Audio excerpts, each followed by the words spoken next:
What is going on, Sales Dev Squad? Thank you guys for tuning in to another episode of the Sales Dev Squad podcast. We have a super special episode for you today. We'll be speaking with three-time LinkedIn top voice, your trusted guide to LinkedIn and personal brand marketing.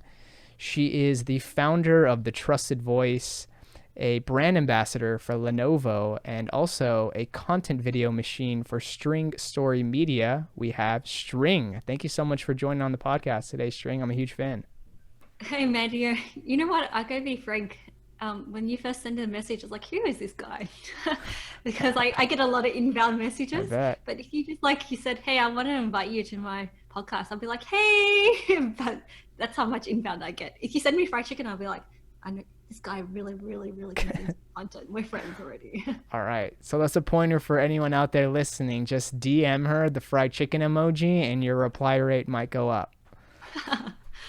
Awesome, String. For anyone who may have not encountered you on LinkedIn or YouTube yet for whatever reason, do you mind just sharing a little bit about you and how you help people currently?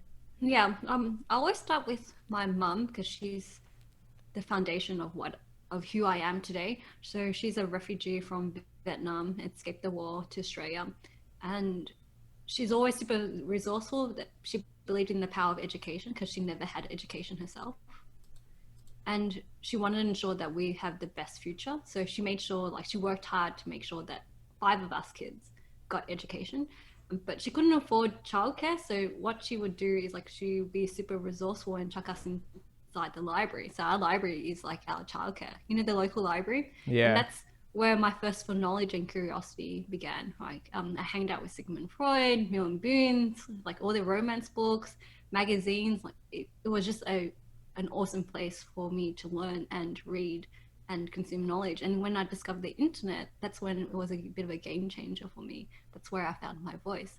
And I used that, I didn't realize that at the time. People kept on my friends kept on asking me, how did you use Instagram? How did you do that? And if you scroll back to all my Instagram posts, the first post what I did was a fried chicken, Japanese fried chicken. Mm-hmm. So even fried chicken started at an early age because I had a really strong love for it. And people kept on talking to me about fried chicken. So I knew that fried chicken was my shtick to make people think about me. And that's personal branding, right? You want them to be top of mind, but also how can you play a game of inception so that way that people could think about you regardless of if you need something, right? So fried chicken for me is allowing people permission to think about me, but also think about personal branding, because when they think about personal branding and fried chicken, they go think of String. 100%. Yeah, I've been thinking about you every time I see that that emoji, that's for sure.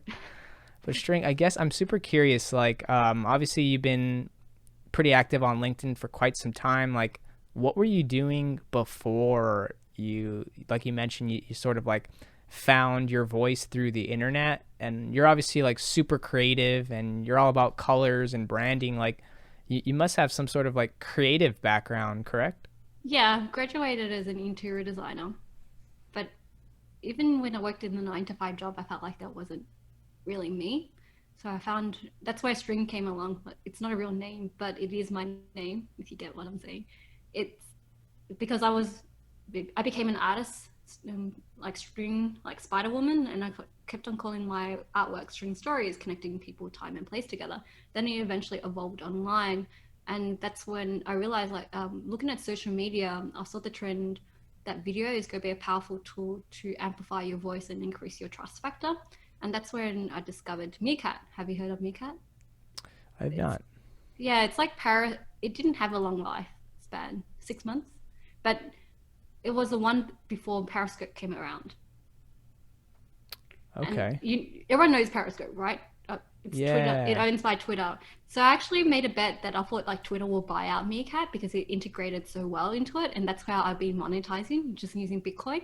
People were sending me cookie emojis and send me $1.50 of Bitcoin. If I saved that now, I'd be really rich. But I didn't. So I was able to integrate. Meerkat was a live streaming platform that really blew up in South by Southwest, and I joined the bandwagon and built up an audience of 44,000 followers within 6 months or less. And I was able to monetize that and raise use Bitcoin as a way for people to really throw money at me. And it happened. People will literally give me emojis and cookies, and inside of those emojis, because Meerkat and Twitter was integrated so well, and I found someone showed me this chip, and I totally hacked it, right? And I raised at least 2 Bitcoins during that time. That's crazy. And but then it died because Twitter brought out Periscope, and then they squished every other competitions. And that's when my journey of going into Snapchat began, and I won an award on that. And I knew that Snapchat wasn't a really good place for me to grow my business, but I've met some amazing networks, and I growth hacked that, and I won an award as a for Women in Tech channel, and had a selfie with Bill Nye, this Yeah, the science guy. yeah, totally. He's a selfie master, by the way. Wow, Bill Nye, that guy's the legend. He won't remember me, but he's like, he. I was fumbling with my phone, and he totally took ownership of my phone and took a snapshot of No it. way, really? He's a totally selfie master. Wow, I remember watching videos of him in middle school. That's crazy. Yeah, yeah, and because of that, but I realized Snapchat, like LinkedIn, actually found me on Snapchat. The team actually found me and invited me to be a beta tester for video, and that's how I grew rapidly on LinkedIn, by being more creative than most people, but also providing high value, and also leveraging the features that should be used properly on LinkedIn. Because LinkedIn, no one uses it properly there. Even though there's 650 million users on there, only less than 1% do I think are leveraging the tool for what it is. Yeah, I mean, that kind of drives like my next question. Like, I feel like we're both pretty active on LinkedIn, and we both see the value of using LinkedIn. But like you mentioned, a lot of people don't really know how to use it or use it properly. Like, who do you think LinkedIn is designed for? Can anyone really use LinkedIn to build their brand, or do you need to be like a business professional, or can you be like in like the legal field? Like, from the people that you've worked with and your experience like using it, like who do you think is ideal to use LinkedIn? Well, anyone who wants to build business. That's why salespeople love LinkedIn, right? Because it gives them an access to the decision maker. And business owners are technically salespeople, right? The best business owners that I've met and connected with are always expanding their network. Thought leaders do really well, authors do really well on there. Anyone who has knowledge to share. I have a sort of soft spot for people who have years of experience and expertise, but they're not sharing knowledge properly. So I find that LinkedIn is just being used as a static resume, which is fine, especially for job seekers. But even job seekers could be content creators themselves and amplify their voice and build up their brand, because when they show their brand, they stand out, right? So if there's thousands of resumes being floating around for that one job, what do you need to do to stand out from that job? Build up a personal 100%. brand. And personal branding is all about being relatable, and like, oh, I could hang out with this person, or I could see that person working for this company. So personal branding can be used for job seeking, but also for sales as well. And salespeople just need to be relatable, because at the end of the day, people do business with people that they like, not people that they hate. And the problem with salespeople, they just do full frontal sleazy sales things to buy my shit. 100%. I mean, I'm starting to test being an SDR myself right now to leverage some of these social platforms. Like, what opportunity do you see for salespeople to like get creative and start thinking outside the box and like start to create content? I guess any tips for anyone, just like, I guess, sales reps thinking about ways to create content? There's two ways of it, and I guess it's inbound and outbound. And outbound is more cold sales because you're reaching to them. The thing about inbound is that when you create a content and you be a channel on LinkedIn, you're creating inbound. They come to you knowing your expertise. That's how I get all my podcast interviews. I never go around asking, hey, can I join your podcast? It's because they know that I'm an expert. And being 3 times LinkedIn and Lenovo helps with that, because it's like, oh, what's her story? How the hell did she get that Lenovo brand deal, right? I want to know how did Yeah, I you get asked you that, I influencer. think. Yeah, it's a 3-year it was a 2-year conversation, and we could talk about that later. But all I know is that and people don't realize it. If you're Most people don't know how to like leverage or trigger conversations on LinkedIn to boost up their engagement. But the simplest way to like leverage LinkedIn is just to comment. Comment is content as well. But if you comment in people who are in your industry, in your prospect, you can convert them eventually. My accountant has 300 connections and he found a client just by commenting. Interesting. Because eventually, if you comment into, and he commented at politics because he was interested in politics, but someone who was reading his comment must really liked his comment and said, "Yeah, I need an accountant." So he clicked onto his profile, realized like, "Oh yeah, this guy sounds nice. He's already got that trust factor." So commenting itself is a underrated superpower on LinkedIn. Don't comment like "Thanks for sharing this post." Comment by sharing your expertise and make conversation with the person who posted that original content. So you don't feel like you're hijacking it, but you're adding to the conversation, but sharing your expertise at the same time. That's great feedback there. String, I want to pick your brain. Like, I feel like LinkedIn is twofold, right? Like how your profile looks, and on the other end, the type of content that you create on the platform. What are some things that people should look out for, or that they could change today, or like after they listen to this episode, maybe some like simple things on their profile that they may not even consider? For example, like your headliner here says like you're a 3-time LinkedIn voice, and when I click your like audio bubble, like it was an awesome little intro and like CTA. Like, I guess, like what are some simple things people can like look on their profile and just like make adjustments today if they really wanted to?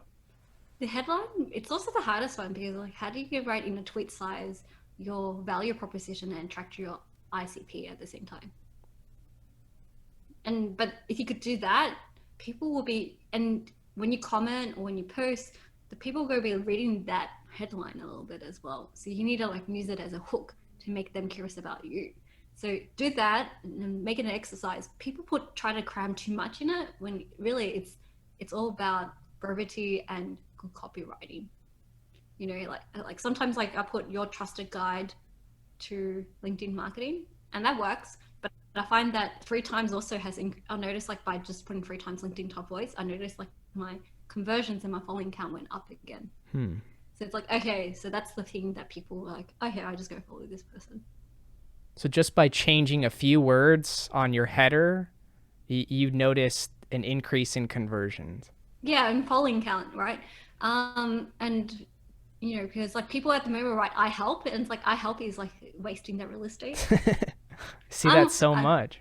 Yeah, and that's because like they're trying to build a funnel, because LinkedIn, people ask me, should I focus on views? No, you should focus on profile views. Your profile is your cover letter, your love letter to your ICP. Huh. So how would you, I think you kind of touched upon this earlier, that like sales is like business and cold calling, and marketing in a sense is like branding and just building engagement and community. How would you describe the difference between branding and marketing versus sales? That's like a really good question, and no one has asked that question. Sales is conversion almost, right? And marketing Metrics. is a one. Yeah, but marketing is also like awareness. It's probably the difference between it. It's how to grab people's attention and hook them in. And sales at the end of the day is conversion. Both have a commonality of trust either way. That's what I think is really important between the two. Do you feel like in order to be an influence or have a good brand, you need to have a sense of creativity? No, not really. More authenticity. Okay. And I'm going to use the formula for the 7 Bs, which is the framework that I give for branding and influence, which is like your vision, your values, and there's 2 types of values: your unique value proposition, why people come to you, and your values in terms of like your moral compass. It's like your framework of what you represent. And if you do something against it, like if you believe in diversity but you don't promote diversity, or you did something that's anti-diversity, you feel like that's going against your personality and your belief system, right? Third one is your Vokes, which is a German word for folk, and are all about bees. So you need to know who you want to like represent. And a lot of people just add randoms on LinkedIn when that will dilute your branding and your community engagement, right? And your conversion as well. Fourth one is your visuals. So my one is fried chicken. Even my glasses is a visual, right? So even doing videos, your face is your brand. Voice is like, what is your key messages or topic pillars that you want to reinforce your brand? Validation is like key metrics of growth, and victory is like, how do you make money based on your influence and your knowledge as well. So people don't think about money, or they choose to make that last, but technically that's your product in many ways as well. Yeah. Huh. That's super interesting. String, I loved your video with Gary Vee. I'm a huge fan, and when I joined Justin Michael's Patreon group, I think that was one of the first things that I saw. And I was like, how did you like manage to get Gary Vee? Like, that's incredible. Like, I guess for anyone listening out there that was just blown by the fact that, you know, they watch your video maybe after this, like, how did you get in touch with Gary Vee? And like, that's amazing. Oh, you know what? I was super strategic. I knew he was coming to Hong Kong for the first time, and it's all about being in proximity. Like, you know, when people buy coffee and you want to hang out with that person who wants to buy coffee. Yeah. If you know that where they hang out and buy the coffee, wouldn't you like stake it out? So I staked out. Like, I went, and what I did first thing, I was like, okay, how do I grab his attention? I'm going to send him a Twitter video, because I know that he verbosely just like checks out his Twitter, because he's more of a Twitter person. So I sent that video just so I could build up that familiarity, right? Did that. Then I staked myself in front of the only entrance of the conference. And I knew he wasn't in there yet, so I was there waiting for him. And guess who held my camera? D-Rock. He filmed my Oh, really? So you were all by yourself that day? I had a camera person, but I made it sound like I was solo. I don't know. It was fast. And D-Rock, can you hold this? I was like, let me help you. Because he wants to move things fast, because he had a line. Even after I stopped him, people were watching me. And there was a line for people who wanted his attention as well. So I had to say, Gary Vee is an example of influence. You know, on the topic of Gary Vee, like, I'm thinking the other day, like, what is Gary Vee famous for other than just being a content creator? And I think that really just goes to show, if you're really committed and you know the platforms that you're using, which I'm sure you've studied the hell out of LinkedIn before, you know, you started using it. Like, I guess, like, what's your call to action out there for anyone who like doesn't feel like they can have the lifestyle that they want, that don't really know the opportunities that could be achieved by just getting yourself out there and, like you said, teaching and showing others? Like I guess, what message do you have for them? Get over yourself. Oh, what? You know what? Inside, everyone wants, and I think everyone has an opportunity. There's so many tools and resources out there to achieve the goals, but they don't do anything about it. It's like, hey, I'm going to get $1 million. I want 1 million followers. But do you know the work that you need to get to 1 million followers? Are you ready for that attention and influence to get 1 million people?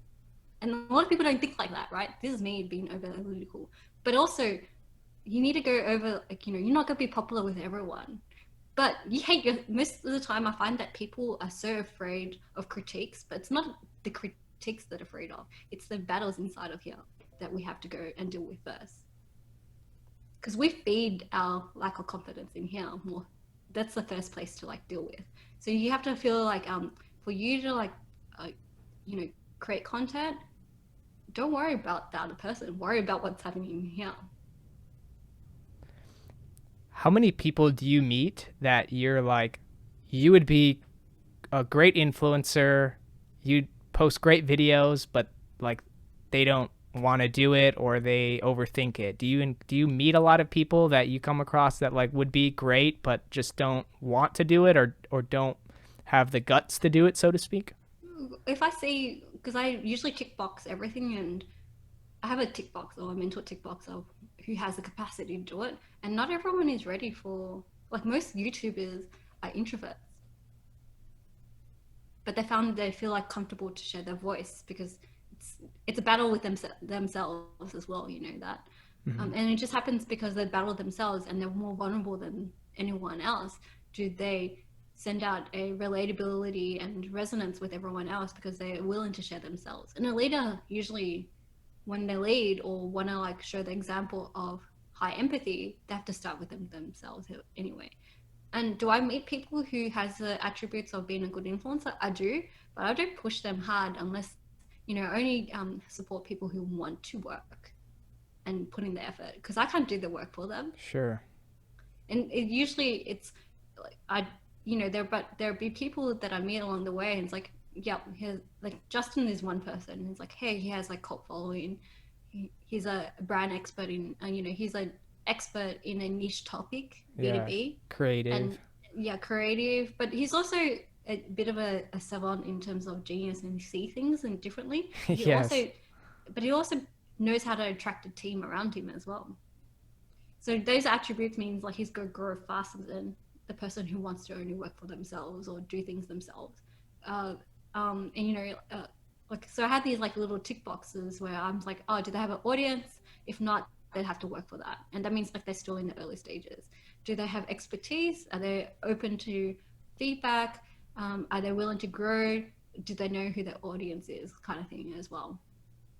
Interesting. How long did it take you to see tangible results to where you could basically say like, okay, I got to double down on this? Oh yeah. Or Is it specifically on LinkedIn or just like when I knew that I have the personality to be an influencer? I mean, Truthfully, I'd love to hear both, honestly. I I didn't like, I went to San Francisco on the very first day, and my friend looked after me. This is what happens when you know that you have people that believes in you and invest in you. I stayed in San Francisco rent free for 6 months or longer than that, like the most expensive city in the world. I stayed there rent free because that person I met was through Meerkat, and he happens to have a house that was empty and vacant. And he's like, String, I really think Silicon Valley and San Francisco and startup world like really could like have your creativity. You should come over. So he literally invited me over. He For invited half a me year. half a year, and he's my family now. Like I hang out with kids, like and I always every time I visit America, I make a stop to see them, just because that's how much I care about them, and they care about me.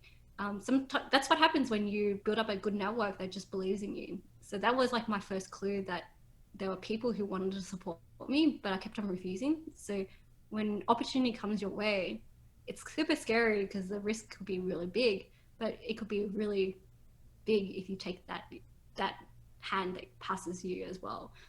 But I remember going the first day, and someone messaged me on Instagram, String, I saw you walking down the streets of San Francisco, and I freaked out. I had a meltdown for one day because I couldn't handle the influence and stuff.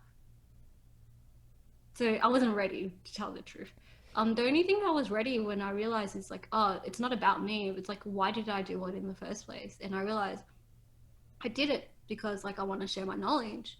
So that's why I never think of myself as an influencer. I'm more of a knowledge sharer, and I want people to grow. So that's why I share knowledge.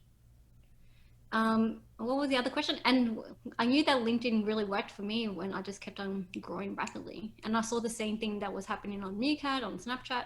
It's just like when other influencers talk to me, everyone kept on asking me to like, do you have access to LinkedIn Live? How do I do LinkedIn Live? It's like, I don't have control of that. The bigger the team, like bigger the LinkedIn team is, the bigger like the barrier is to have that conversation with them.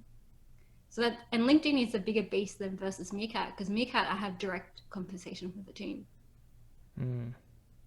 And things take time in LinkedIn, I notice as well. So you can't be relying on the team to help make you moves and stuff. You just have to create the pathway yourself. But I knew that I had traction when I just started like optimizing things, and people started like literally following me, and then I won rewards, and that's when you know, right?